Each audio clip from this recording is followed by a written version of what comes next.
Hello again.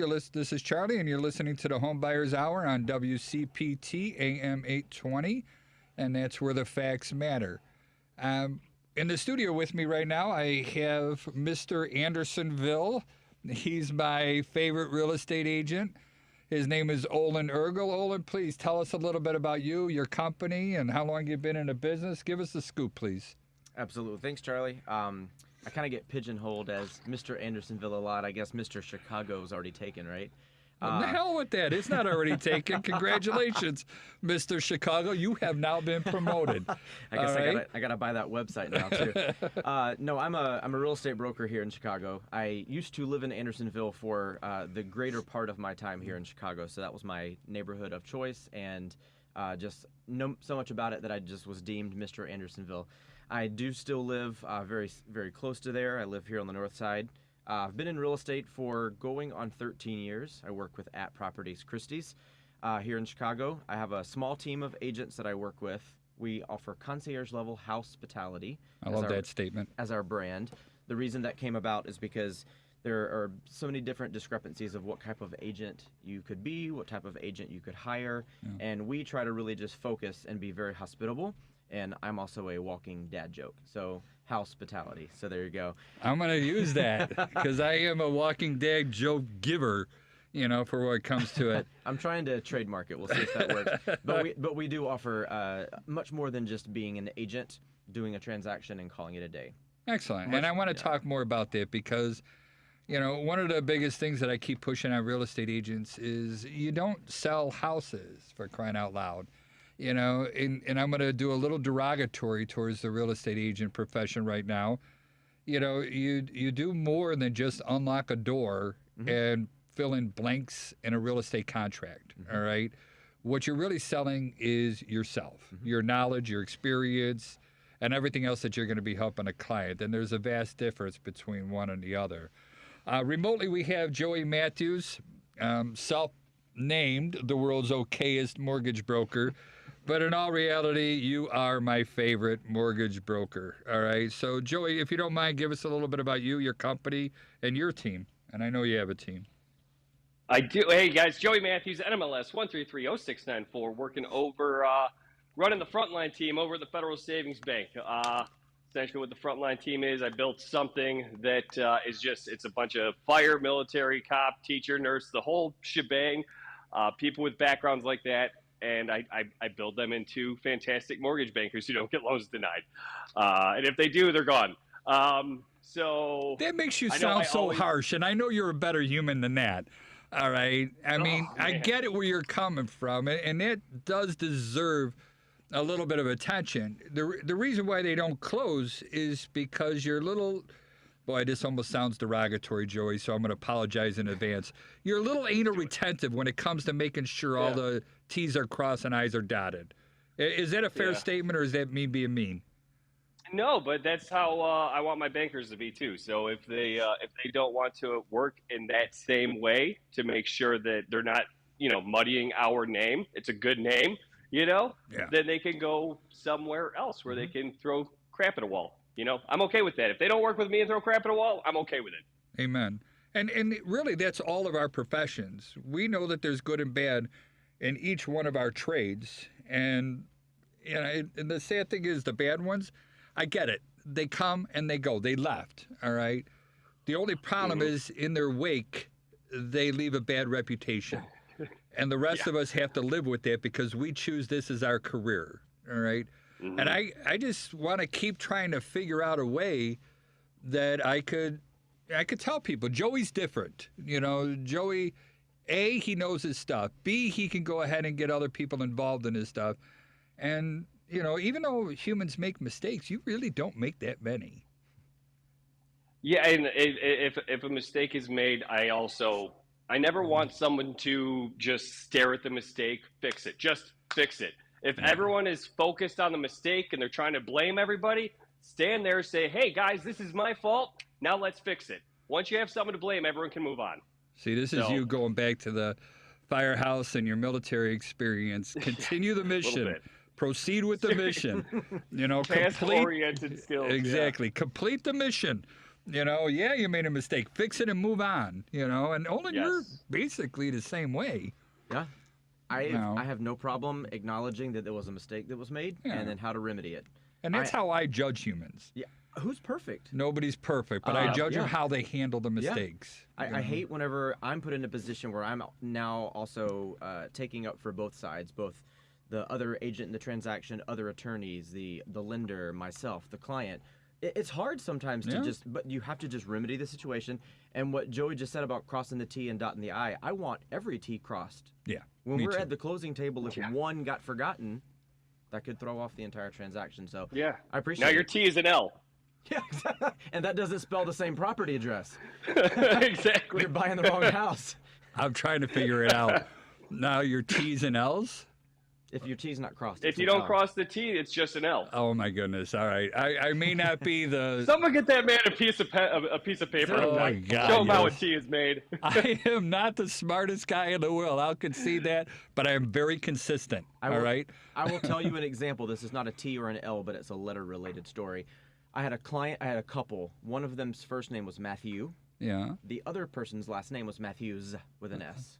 Oh boy. The entire transaction, his name was listed as Matthew at the end, and we had signed all documents. Everybody missed it. Me, the lender, the title, everybody. And they had to go back and sign every document because it was misspelled. See? Yeah. That's an example of one small little thing. That's a very personal example for me, too. I like that. Matthews. Yeah, I know a guy with that last name. name. That's the thing. And that one little letter, nobody caught it because they're used to seeing the word Matthew. That is amazing. Wow. And if you didn't catch it, does he actually own the house? That's a title question, and I can only assume that they would have fixed it after everything was over with. But it was the idea that we were actually at the closing table, and somebody did catch it, so they just picked up all the documents, and we started all over again. Wow. Reprint. Yeah. That's annoying. We closed. Thanks for the additional hour, guys. Yeah. Let's get another coffee and let's keep going. We don't charge extra for that, do we? I don't know. Joey, the attorneys do. Do they? Yeah, they do. It's always by the hour, isn't it? What's going on in our mortgage world? And the finance world? Nothing crazy. Retail numbers got released today, so we're seeing not volatility, but we're seeing a little bit of waves. But in general, mortgage rates have trended down over the last month or so. The Fed raising the base rate 75 basis points, which is 0.75%. Thank you.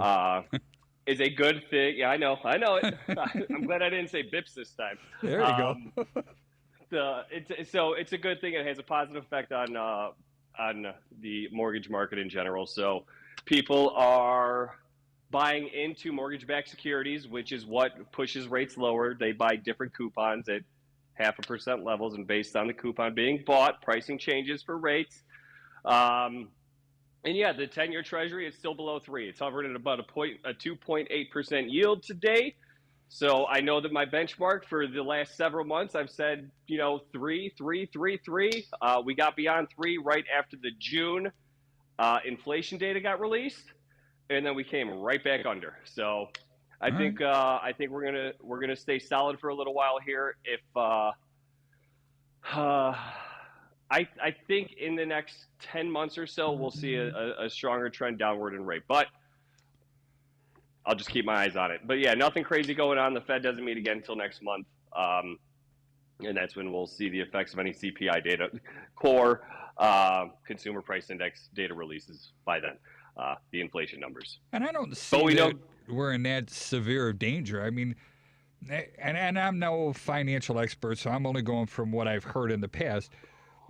We want to have a slow, gentle inflation consistently happening? Isn't it good for our economy? Yeah, we generally want to see 2 or 3%. 2 or 3% is the numbers that every we year like to see. Yeah. But when we see 9%, they're like, okay, that's way too high.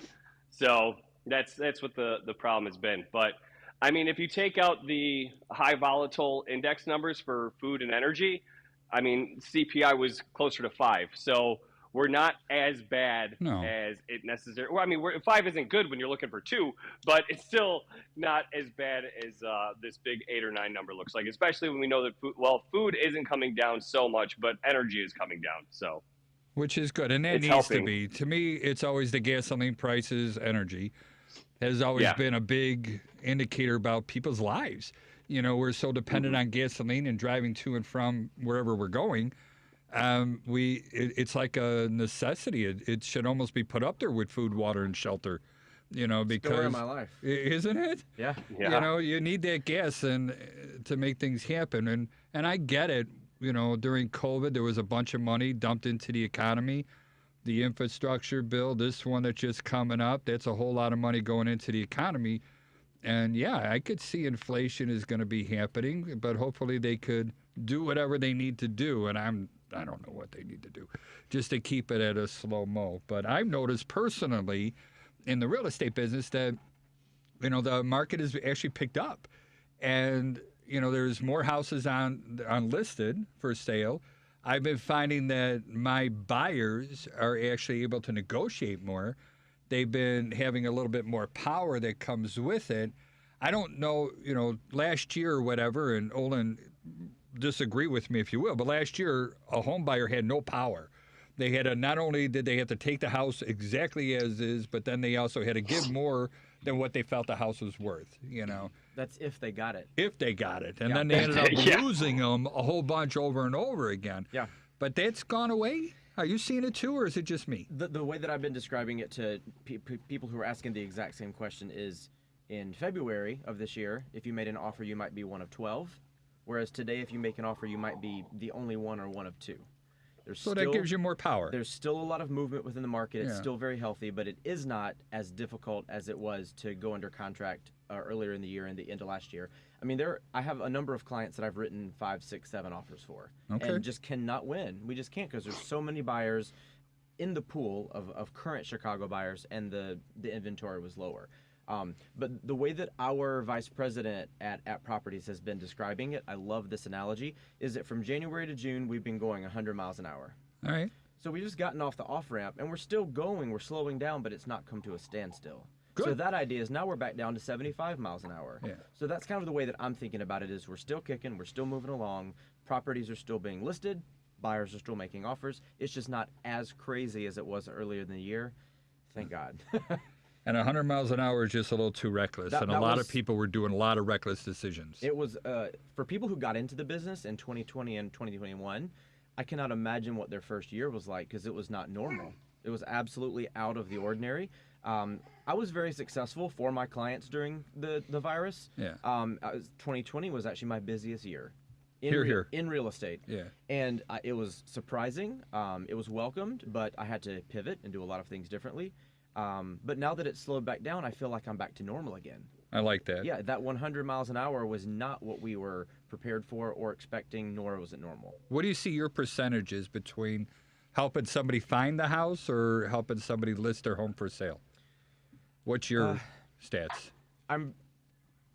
I'm hovering around 50-50 Okay. usually. That's healthy. Yeah, for a while there it was 70-30, but I'm back to kind of like half and half. 70-30 buyer. Mm-hmm. Okay. Yep, right now, just as an example of today, I have 3 listings and 2 buyers. So, I mean, it's just right there at that.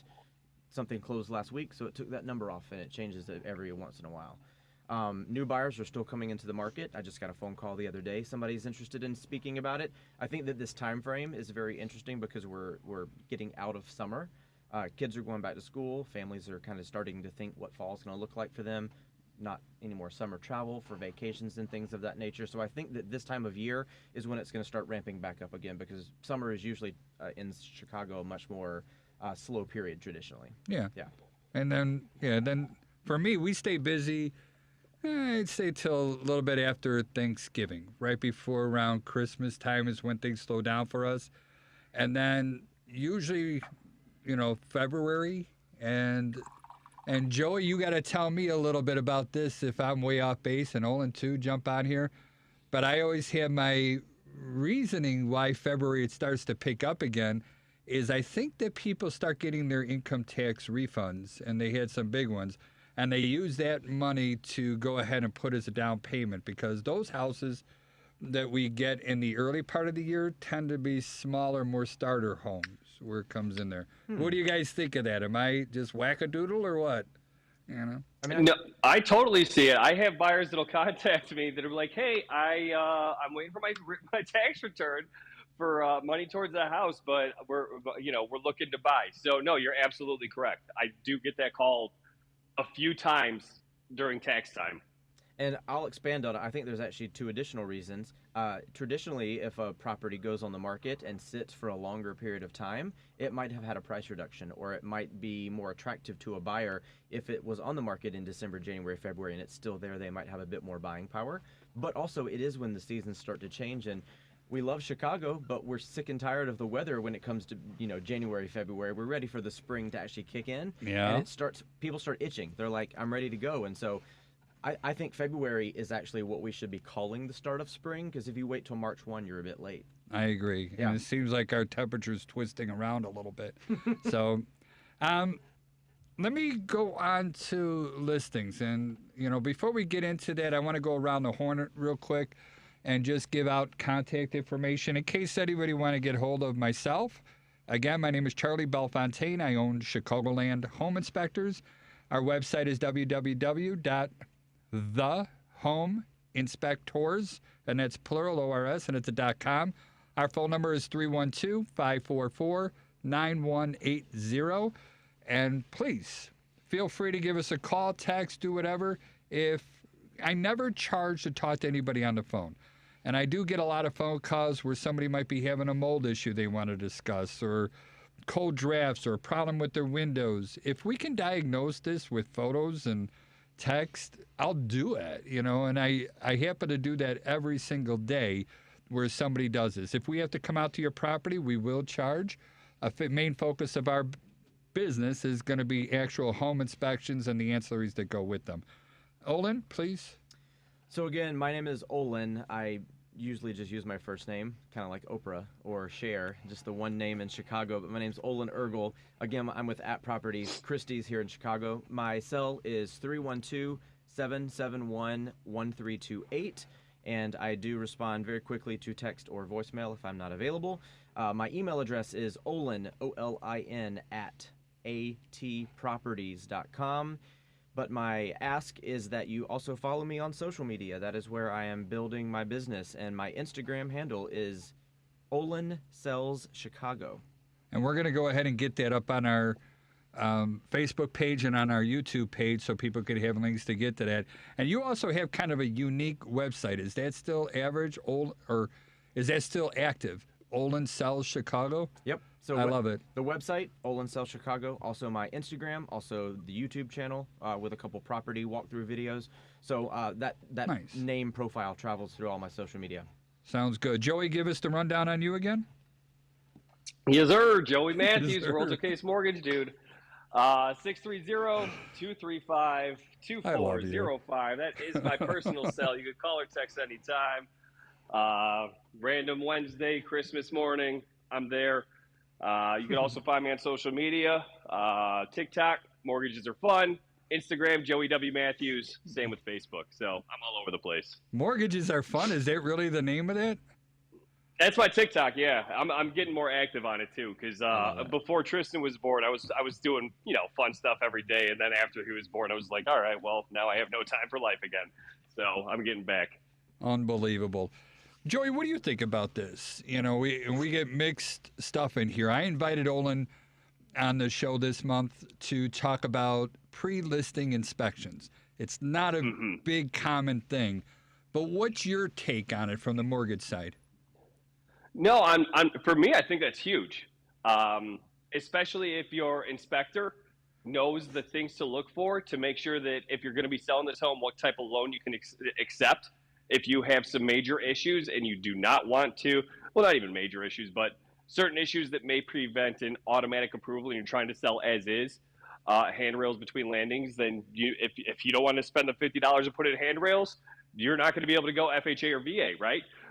If you have a bunch of chipped paint that you don't plan to remedy, you're not going to be able to go FHA or VA. So I think it's really good for a seller to know what to, so they're not surprised when the buyer does their inspection. Right? Yeah, but aren't we putting some unusual liability on our clients? Because what happens now if they, our disclosure laws here in Illinois say that if you don't know about something, you don't have to disclose it. All right. But now what happens when Charlie over here comes there and tells you all the bad things about your house? doesn't it put our clients in some sort of jeopardy? And that, or I don't know, Joey or Olin, either one. I would go with Olin on that one because I think that from his point of view, it's actually a good thing for the seller to get ahead of things before they list. 100%. Yeah, the way that I was trained and the way that I explain it to the sellers is that when you are listing your property and you are filling out your disclosures, you are required to be honest about what you do know, but you're not required to know everything. And is this the client or is this the real estate agent? That is what I say to the client. To the client, So we have a 4-page real property disclosure report, which is the yes, no questions of, are you aware of this? Are you aware of that? And the way I explain it and the reason I say it that way is you're not required to know everything. If you're not aware of the foundation crack that's there, be honest about what you do know. Okay. So when we're talking about pre-listing inspections, let me first preface this by saying they are not incredibly common. They are not required. I think it could be a case-by-case basis for sellers. I don't even suggest it to every single listing, but it is something that is available for someone to do, because on the buyer side, when I'm representing a buyer, I almost require them to have an inspection. I do not want to skip that step of this process. So on the seller side, I have mentioned it to sellers before and said, here's the pros and cons, and they then have the option to do with that what they want. Now, I think the answer to your question is liability. Yes, if they do a pre-inspection and Charlie comes in and says the entire basement has mold, they then have a responsibility to A, fix that, and then put a better listing to market, and they've spent the money there. And let's put a little caveat. If that comes up in the inspection, they'll likely have to fix it at the end anyway, so it's either fix it now or later, right? Yeah. Or B, to hide it and put myself and them at jeopardy. Now, I do not lie, hide. You can't. I can't do any of that. I'm going to be extremely candid and very honest. And as long as they are on that real property disclosure report, they also could mention, we are aware of this and we are aware of that. So that is the opportunity for them to not necessarily fix every problem and not be liable as if they're acknowledging it. Now that comes up with as is. I also want to be very clear for anybody that's listening that as is does not mean the house is a piece of crap. Sometimes that word and that phrase gets misconstrued. As is could mean that the seller has now moved to Oregon and they've given their keys to the realtor and they're never coming back to this state. That might be why it's as is. It could be in perfectly great shape, and then after the inspection's done, there's 2 or 3 issues that come up. So as is scares the hell out of people, and it shouldn't always. Now sometimes as is means that it's a piece of trash, and you just have to discern between the two, but that does not always mean that there's going to be an issue.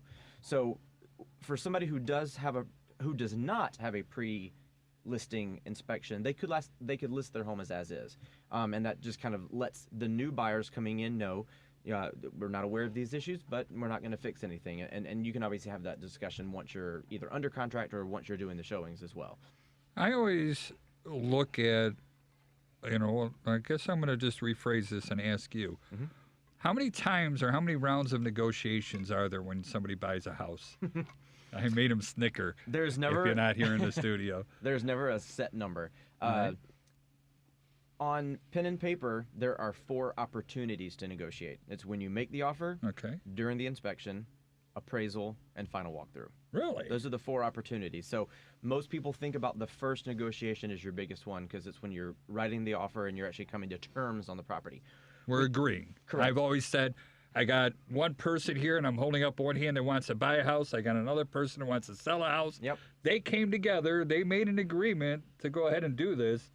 And that negotiation might have been 5 minutes or it might have been 3 days. They've come down, they've come together. I've seen that it is 5 also, months. Or longer.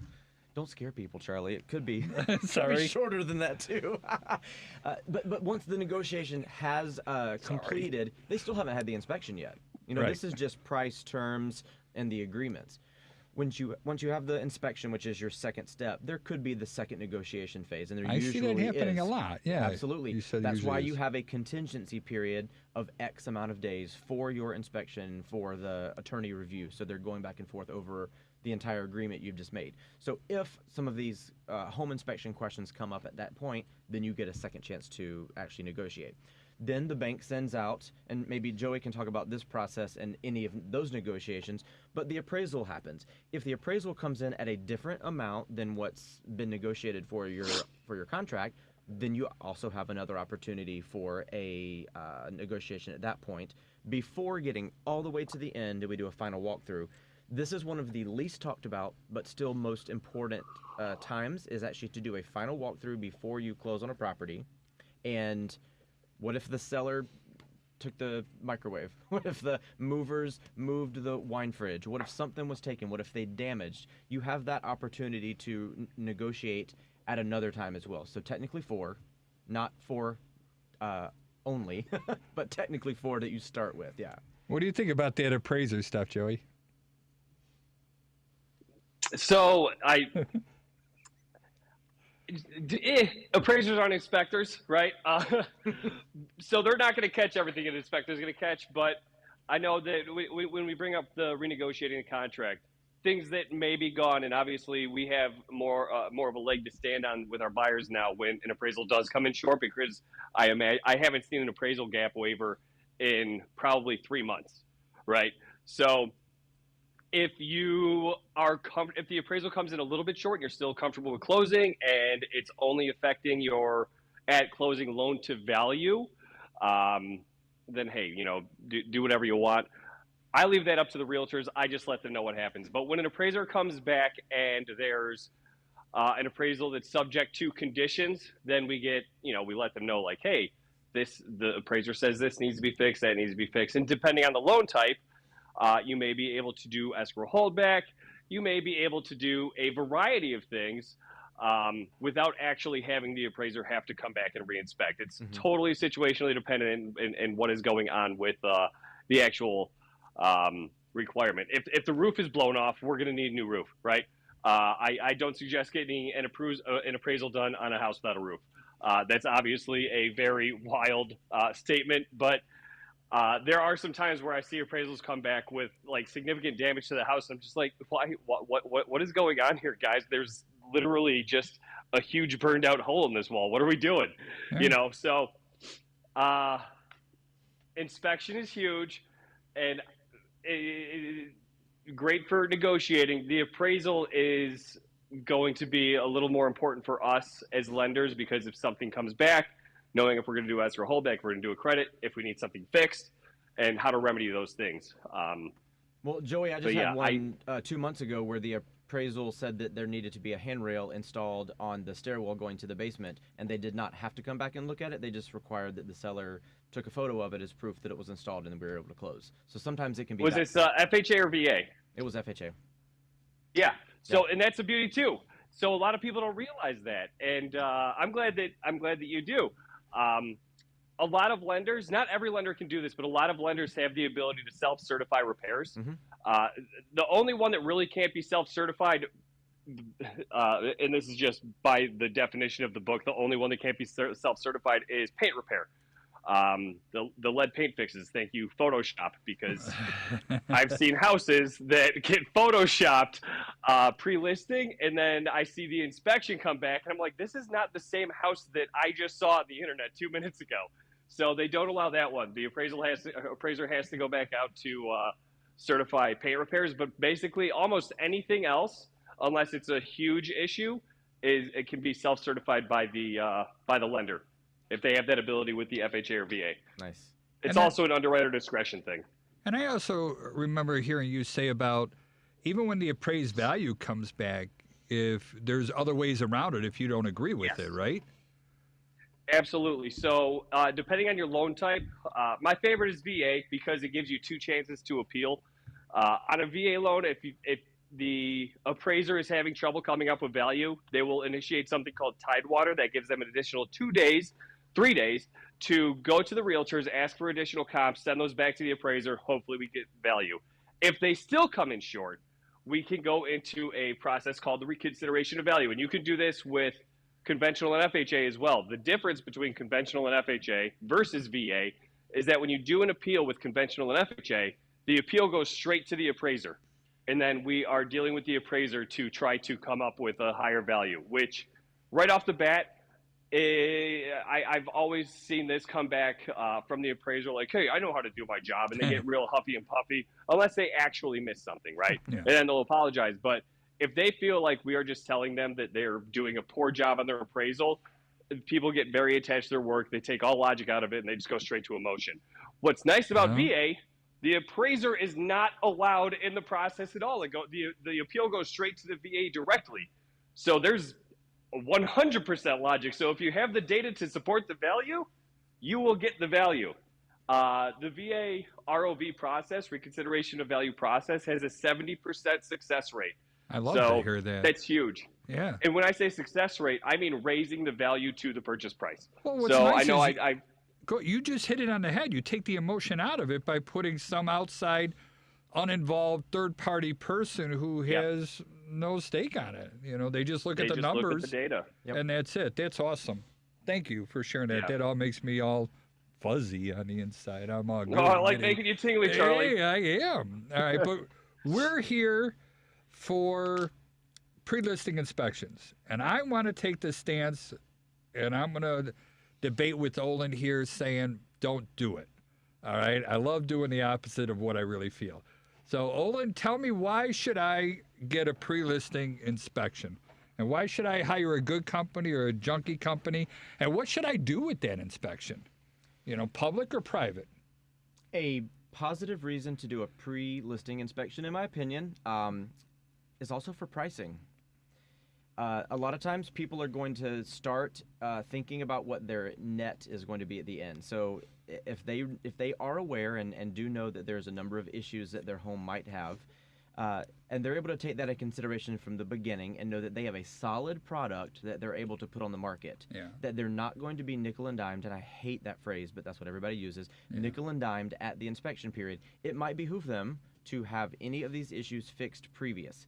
That also gives me the great opportunity, and as a marketing person, I love this, to be able to say pre-listing inspection has been completed before a listing, knew this, knew that, repaired this, repaired that. It shows that we've done our due diligence. It shows that the seller is providing a very good, solid product. And it gives you, and this is never 100%, but it gives you the chance of having a buyer give a strong offer and not come in after the inspection period and try to walk away from it. So that would be one of the positives. All right. Right? I love it. It is upfront money. It is not something that we cover. It is at seller's expense. You asked private or public. I've never seen it in a public way. You're not just going to throw an inspection report on the MLS to travel with a listing and travel with your disclosures. It would be a seller-led, seller-informative report that you and your broker can talk through and have the information for. And then when and if something comes up that you need to revert back to that, then you can use your attorney and go through that. I wouldn't make it public, no. We need to, do a little talking about our pre-listing inspection service so that you have a better understanding what we offer when it comes with it. So we do these. We do pre-listing inspections, and we'll send in one of our normal inspectors. They're going to do the same thing as if it was a buyer of that house, all right? And Nolan, I'm going to ask for, because you referred clients to us, we've worked together, and you used the term scaring the crap out of my clients before, and yet you're happy about that at the same time. No, I'm laughing at the way you just said that. Sorry, but it's true, right? We make a long list. I also called you a paid pessimist. Okay, fair enough. Yeah, that's right. That's the way that I describe it. You are paid. I think you just said pee-pee or something like that, but that's beside the point, all right? But anyway, paid pessimist, I'll go with the long version. Go on. What was the point? Go on about doing the pre-listing inspections and your clients, but why is that a good thing for getting the long list? How are they feeling about the services that we provide? My buyers? Your buyers, your clients. My buyers have been super, super impressed with your services since we've been working together. A lot of it did scare them, but it's necessary. I never want a buyer to go into a property and think that everything is perfect. You have your company and the way that your inspectors have come into these properties, it's literally with a fine-tooth comb. It's not only one inspector, it's one or two. Someone's doing the exterior while someone's doing the interior. It's such quality work. That's what we go after. And that's why I like that. And I tell the buyers, first of all, I'm like, this is not just going to be like your uncle coming in with a couple checklist and saying it's a nice house. They're going to pick this apart and tell you the good, bad, and ugly of your house. And we make a long list. And that's fine. I think you should. Again, as long as it's truthful and accurate. That's the important part. And you used liability earlier. What if you didn't didn't make a long list? What if you just did, just the skim the surface, and then after the inspection and after the closing process is over, the buyer finds an issue that should have been caught by you? So I really appreciate that you do that. Can I comment on that? Yeah. There's case law here in Illinois. One as recently as this last November, where home inspectors have been sued for missing these issues. Every single one of them they won. And when I talk about case law, that means it's been appealed. It went to an appellate court. They upheld the initial ruling.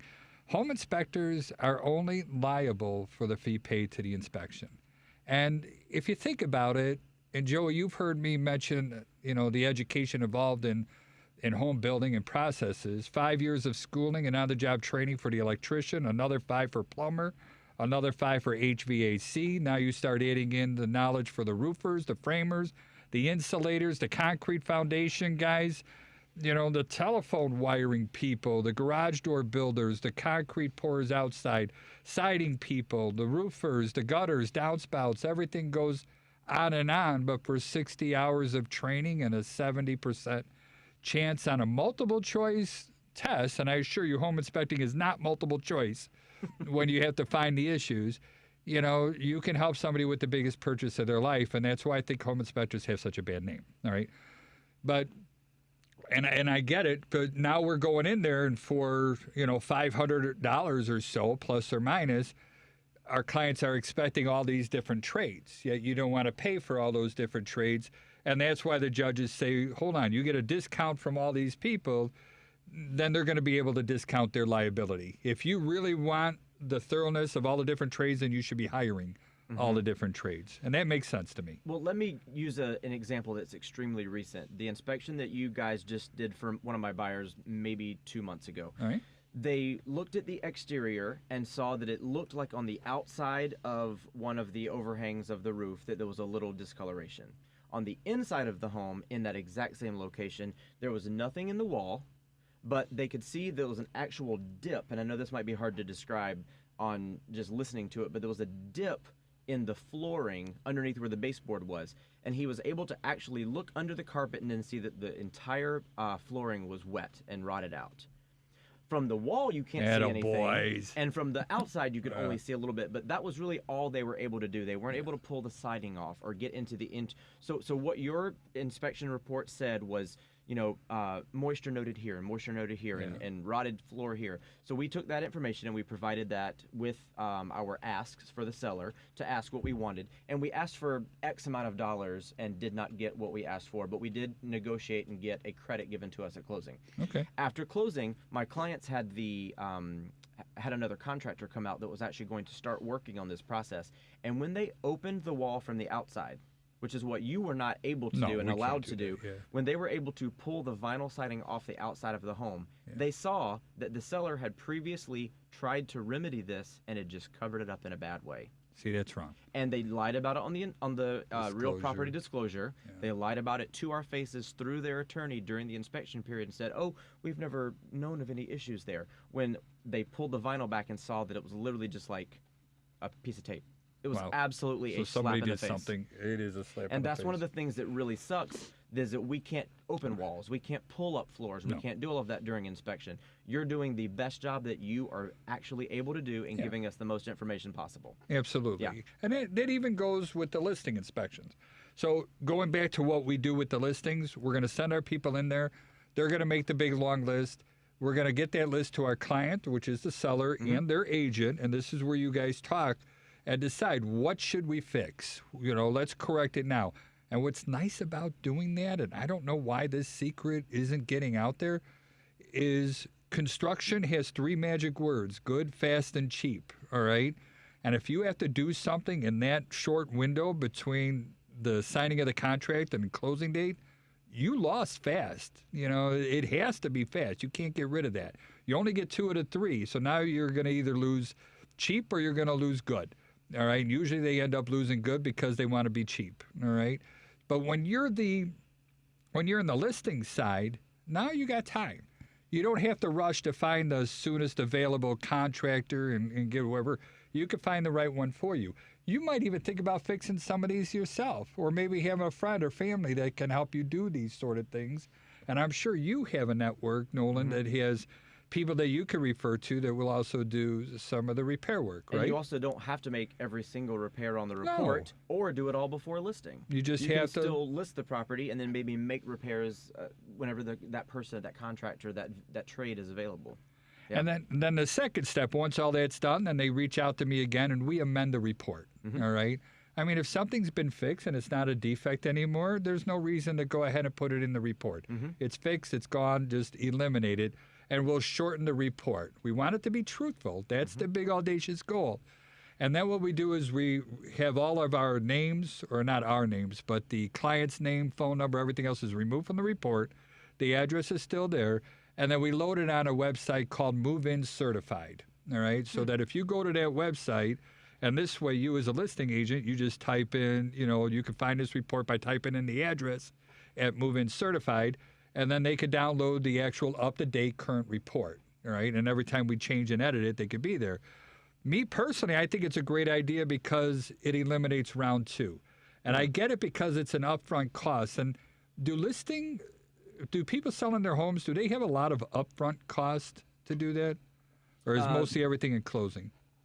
Mostly everything comes at closing, but unless they are doing repairs before listing, if it is empty and they're going to do staging or virtual staging, that would be the upfront cost. But nothing usually that's going to break the bank. And that's something we just added to our services as a pay-at-close option. So even these listing people, if they don't want to do it, they could just roll it right into their closing cost, and they're good there. I mean, don't get me wrong, I can't work for free. We do it. But our fees are still the same where it comes with it. But I've gotten pushback from a lot of real estate agents, all right? In California, this process of pre-listing inspections is huge. Everybody does it.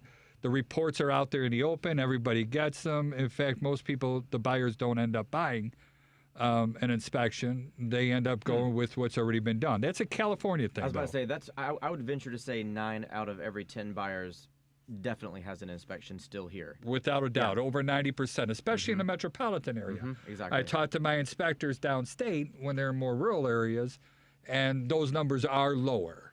All right, people just don't spend that kind of money. They don't see the value in it. And obviously it's because I do it. I think it's extremely valuable, but that's beside the point. But here in the urban areas, it is very popular. But the kickback I got from real estate agents is that, one of them, and she's been on our show a couple times too, and I value her, Carla. She told me that, it's kind of like dating, when somebody's buying a house. And, if you go on a first date with somebody, you don't go up to them and say, "Hi, my name is Charlie. I'm bipolar and I take a bunch of drugs and, I might not be living that long. Nice to meet you." We don't. Air your dirty laundry. Yeah. I mean, I don't tell them I'm bald, but I think that's on the disclosure form for crying out loud, But what do you think of that statement for not telling people about issues? Again, I'm very, very candid, and I never want to hide anything. But I would say on a buyer's perspective, if this website that you just mentioned was available and I was able to say to my buyer, look, this house that you like has already been pre-certified by this inspection company, that these issues have been looked at, that gives so much more credibility. I do too. I think so to that too. seller. Yeah. And then for the seller, I think that you're putting your best foot forward. I think that if you're willing to invest in it, and it's still not a large amount, but I think it's a very nominal amount that's worth every dollar. Yeah. And if you're willing to put that in and you're putting a good product out there, you're going to get that back from the buyer in their respect. You're not going to be nickel and dimed at the end. I think it's positive all around. You really reduce that round 2 negotiations. You do, and it gives you a good step forward. It's just not as common as in other states. I mean, it's just we don't see a lot of it here, so that's why it's maybe still more up in the open, still more questionable. I think it's a great service, and I wish people would actually investigate more and educate more on it.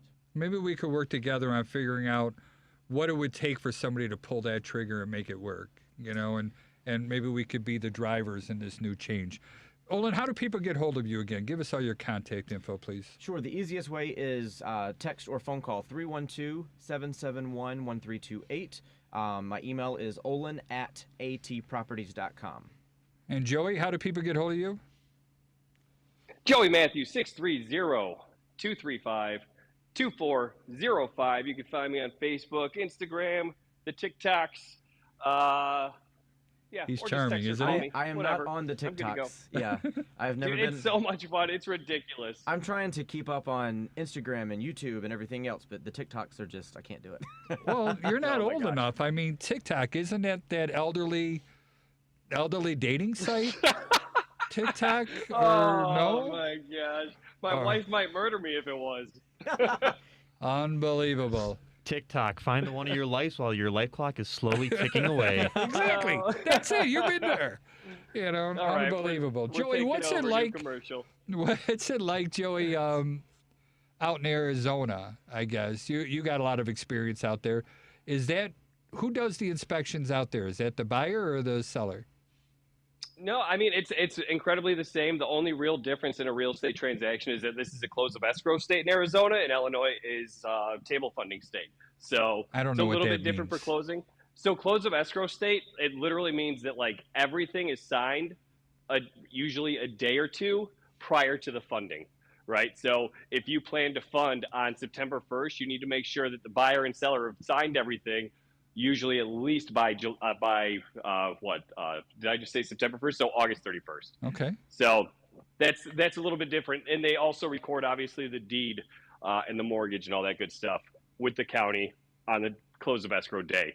So it's a little bit different, Yeah. but everything else prior to that is really the same. There's a lot more paperwork for lenders in Arizona, but that's about it. So, Olin, give me more reasons. Why should somebody go ahead and spend the money or do this and when they know the buyers are going to do it anyway? And what happens? Here's another good one. Why not to do it? There's a lot of bad home inspectors out there. I was just about to say, not everybody knows you yet. Why would That's you why. why would you want to hire somebody good to do your pre-listing, you know, and that's going to create headaches for you when you could just go ahead and hire, you know, hopefully the buyers will hire a schmo. I'm going to go one step further. That person that's doing that likely isn't using myself. They're not using an attorney. They're probably just throwing a sign up in the yard with a no-name broker, and then they're not doing a pre-inspection, and they're not focusing, and it's just, like you said earlier, not everybody's the same. Unfortunately, not everybody thinks that way. Like, what can I do to position my property the best that it possibly can? In my opinion, and maybe I'm biased, you should do as much upfront work and make your position in the market as strong as possible. Work with a very reputable brokerage and tons of marketing and technology to use at your disposal, and give the buyers the most attractive property to look at. If you don't take those steps, then you're setting yourself apart to begin with.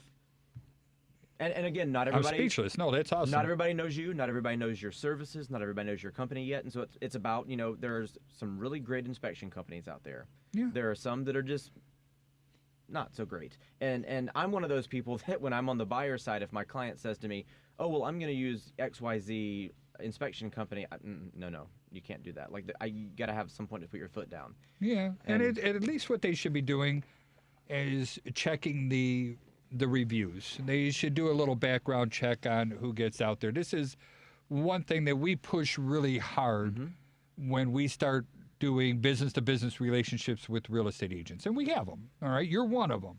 You know that I'm going to confess in here. And there's no money transfer. I don't pay you for any of this stuff. You know, and I get, you know, and I'm a stubborn boob is what I am. All right. And I have my set way that I think a home inspection should be done. I think we should go overboard for our clients, and I'm only going to do business with people who are like-minded. All right. And I'm fine with all that. But, you know, leave it up to me to always keep bloviating on this show, and then we end up running out of time like there's no tomorrow. So we only got a couple more minutes left. So I'm going to give a little bit of extra words for you guys, but I just want to close up on the three most important words in real estate, and that's reputation, reputation, reputation. For every real estate agent out there that's listening to this, every referral that you make is your reputation. So, and this whole business is built on reputation. Again, you're selling yourself. You're not selling houses. You're selling a human being, and that human being is you. All right? And it's your reputation that's at stake here. And everything goes with trust. In order to get that relationship, first you have to get to know somebody, then you have to get to like them, but most importantly, you have to get to trust them. I learned that through the Business Networking International, the BNIs. And once you get that trust, if you lose it, you lost it forever. All right. So if you get a client, great, they're going to get this transaction with you. But if they didn't feel that you 100% had their best interest in your transaction and didn't refer the best possible professionals to them, and they trusted you to do that, they will never work with you again. The best case scenario is when somebody comes to you and they've asked their friends or their coworkers, I'm looking at buying a property, who would you recommend? Yeah. Then they get recommended to me. Then they say to me, I need to get an inspection. I need to get an attorney. I need to Yeah. get a lender. Who do you That's recommend? common. As opposed to it being everybody just Google and Yellow Pages and Craigslist and blah, blah, blah, trying to find all these people online. If you're asking someone who just went through the process and actually has these really, really great contacts that they trust and that now you trust, is exactly what you're saying. It's just putting that in front of the person for you. Yeah, but Yeah. but then you see that sometimes they refer these home inspectors that are doing 3, 4, 5 inspections a day. They're zipping in and out of the house in 45 minutes. What does that do to your value of who you are referring a company like that? Well, they don't kill my deals. Okay, that's great. All right. Trying I to need keep do it this. fast and cheap. Down and dirty, right? I heard all Yeah. that stuff. All right, we're out of time right now, so I'm just going to give a quick thank you to our producer, Devin Tingle. Thank you, Devin, for everything that you do. You've been listening to the Homebuyers Hour on WCPT AM 820, and this is Charlie, and I am out.